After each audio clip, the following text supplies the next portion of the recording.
It all began back in the 1890s when French Baron Pierre de Coubertin envisioned uniting mankind through sport.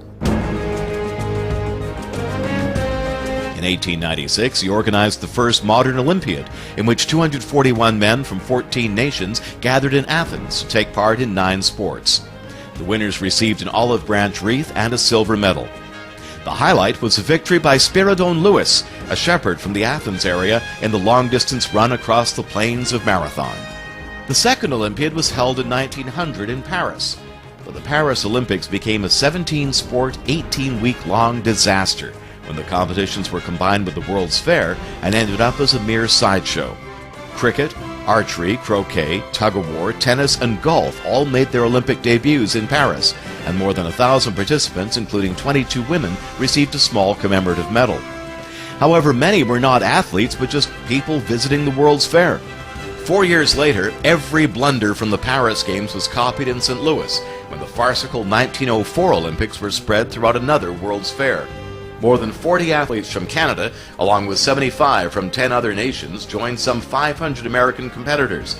These were the first Olympic Games to award medals for first, second, and third place. Canadians won 4 events, and almost all of them came home with a medal. The 1908 Olympics were originally to be held in Rome, but when Mount Vesuvius erupted, the Games were shifted to London.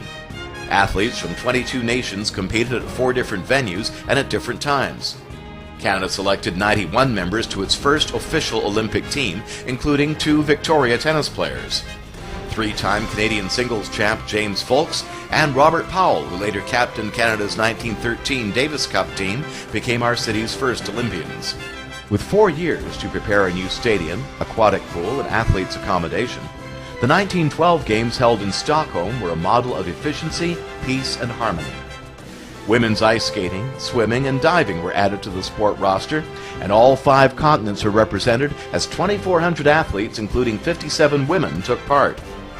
By winning a series of Olympic trials in Vancouver and Montreal, 2 Victoria runners, Tom Gowan and sprinter Hal Beasley, became our next 2 Olympians. Canada's small team did well, winning 8 medals. But then, just as the Olympics were becoming a truly international event, the world found itself at war, and the 5th Olympic Games were postponed. Nearly 10 million, including 2 of our first 4 Olympians, Lieutenants Tom Gowan and Robert Powell, never returned. As a testament to their will to survive, Belgium, a country ravaged by the war, restarted the Olympics in 1920. Doves were released during the opening in Antwerp, a ceremony which saw the introduction of the Olympic oath and the 5-ring Olympic flag. The Games emerged stronger than ever. Canada sent 56 athletes and won 8 medals, including golds in track, boxing, and ice hockey, which became the second winter sport.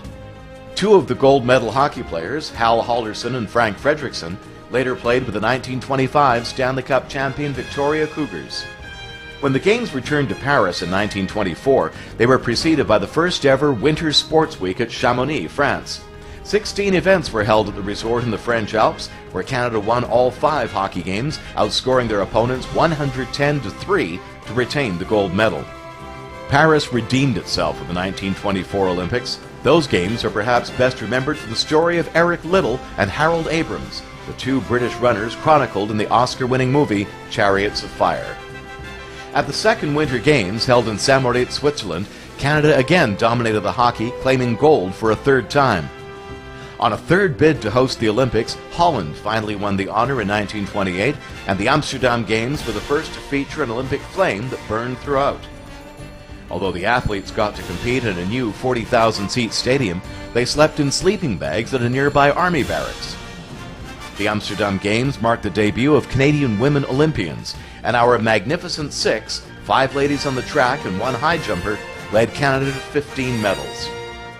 Mired in the Great Depression, the 3rd Winter Olympics were staged at Lake Placid, New York in 1932 and drew only 252 competitors. For a 4th time, Canada claimed hockey supremacy, as well as won silver and 5 bronze medals in figure skating and speed skating. The same year, the 10th Summer Olympics were held in Los Angeles, and despite the tough times, drew 1.25 million spectators and 1,300 athletes taking part. The Games turned a $1 million profit.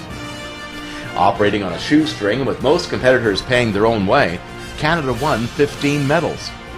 Vancouver Island was well represented at the 1932 Games. There was rower Ned Pratt from Brentwood College winning a bronze medal, swimmer Denny Walker, diver Art Stott, and Mary Frizzell, a Nanaimo track star who became BC's first Lady Olympian and won a silver medal in the relay. Also competing at the 1932 Olympics were 3 Great Victoria bike racers who tonight become our first Greater Victoria Sports Hall of Fame inductees.